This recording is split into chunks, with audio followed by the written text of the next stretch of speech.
2025년 7월 9일 수요일 참 좋은 날 오늘의 묵상입니다. 허글 묵상가족 여러분 평안하신가요? 오늘의 묵상 본문은 창세기 25장 1절에서 18절입니다.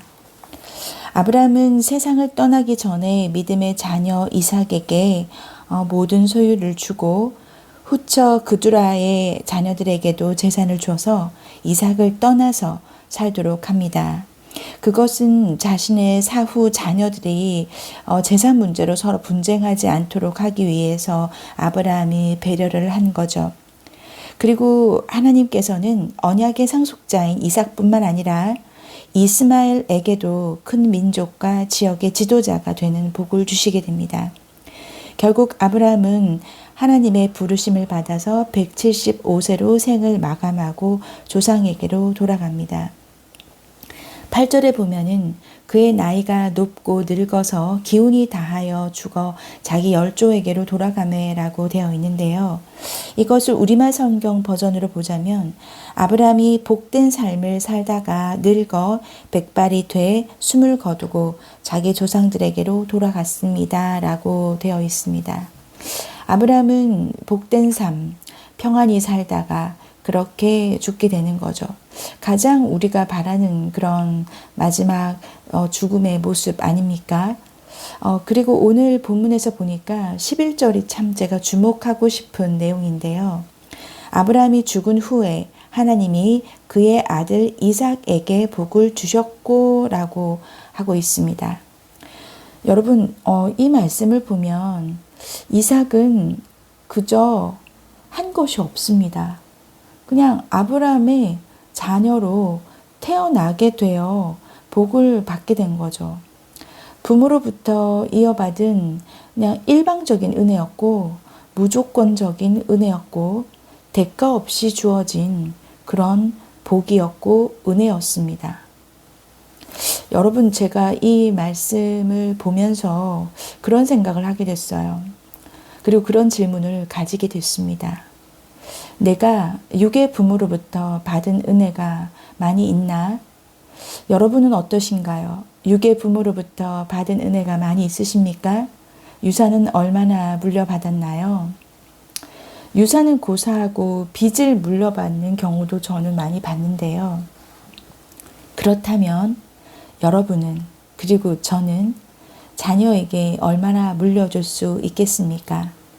얼마를 물려준들 자녀가 잘 살 수 있겠습니까? 저는 피투성이의 엄마였기 때문에 자녀들에겐 참 미안한 것이 많은 엄마입니다. 해준 것이 별로 기억나지가 않는 것 같아요. 하지만 한 가지 제가 그나마 자신이 있는 것은 저는 성실히 너무나 열심히 그렇게 살아왔던 것 같습니다. 한 번도 돈을 버는 것을 쉬어본 적이 없고 무언가를 계속 열심히 했던 것 같아요. 그 성실함은 열심히 살았던 것만큼은 자녀들에게 자신 있게 말할 수 있을 것 같습니다.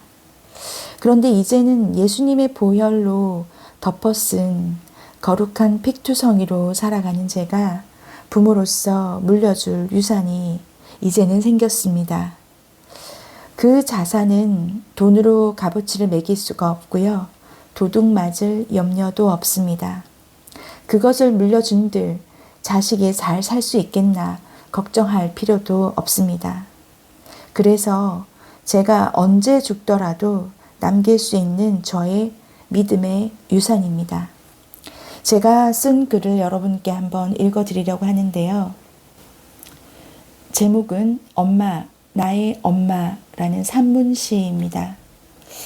엄마, 나의 엄마, 엄마, 당신은 늘 바쁘게 일하시다가 노곤한 몸으로 골아떨어져 누워있는 아픈 모습이었습니다. 번 돈은 첫사랑 여자에게 모두 다 가져다 주고도 빈 몸과 술에 찌들어 집에 들어와 걸핏하면 주먹이 올라가던 남편에게 저항 한번 못하던 못난 아내였습니다.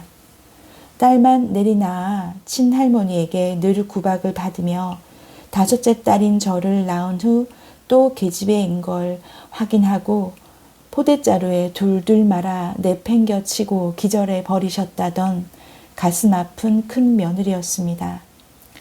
그렇게 마음고생을 시켰던 친할머니께서 늦지막이 낳은 손자의 기쁨을 알아주지도 못할 만큼 치매가 심하셨어도 실은 내색 없는 병수발로 효부상을 받고도 자신을 위해 웃을 줄 몰랐던 바보였습니다.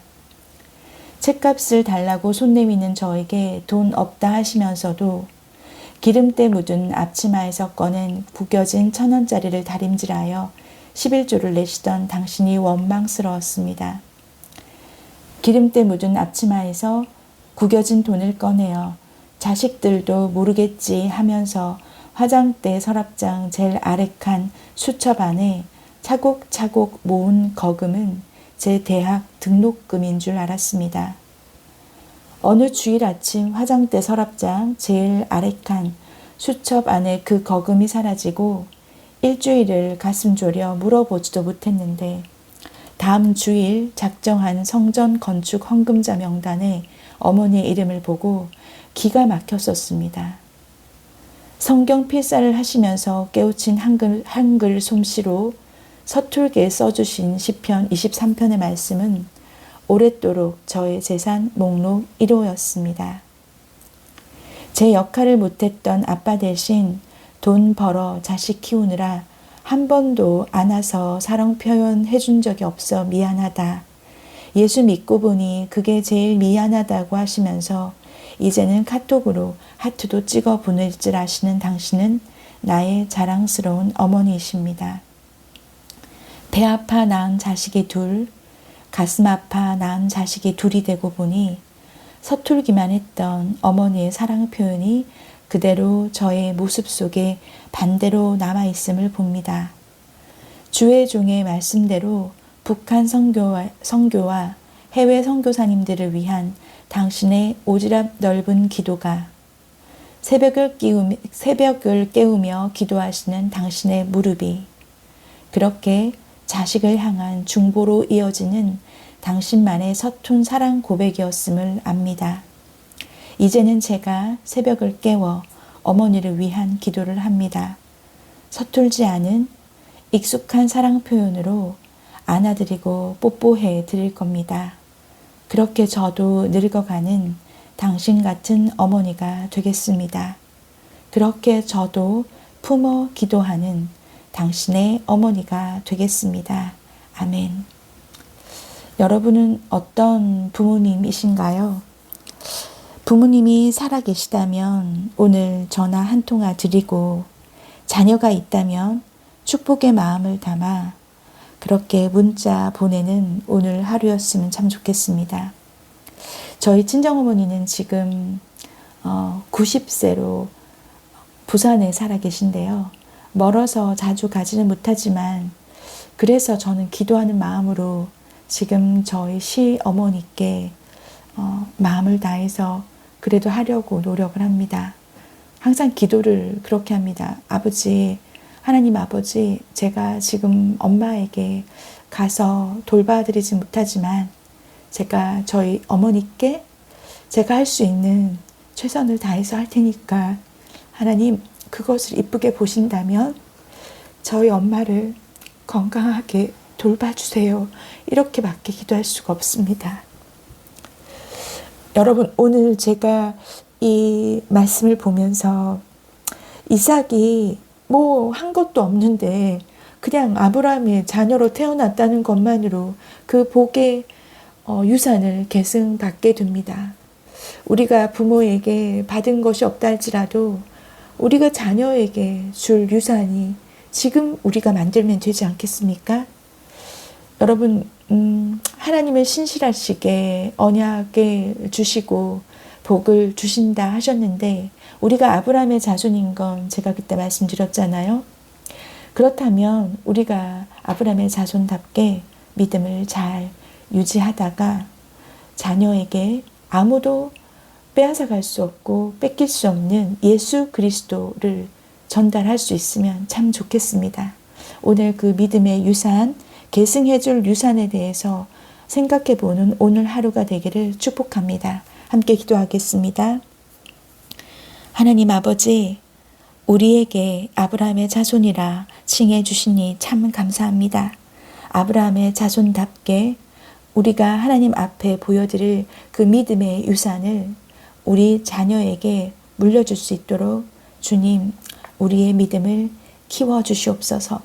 믿음은 하늘로부터 부여되는 것입니다.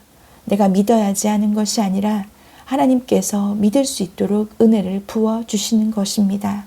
우리에게 믿음을 키워주시고 우리의 믿음이 정말 산을 움직일 수 있는 믿음을 주시옵소서.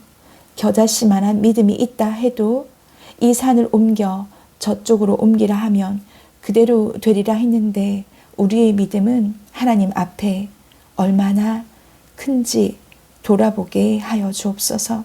그래서 우리가 그 유산을, 믿음의 유산을 계승할 수 있도록 주님, 우리에게 믿음의 조상이 될 수 있는 복을 허락하여 주시옵소서. 주님께서 함께 하심을 믿고 예수 그리스도 이름으로 간절히 기도드립니다. 아멘. 아멘 하신 여러분들, 오늘 하루 믿음을 더욱더 표현하며 스스로에게도 칭찬해 줄 수 있는 그런 하루가 되기를 축복합니다. 승리하십시오.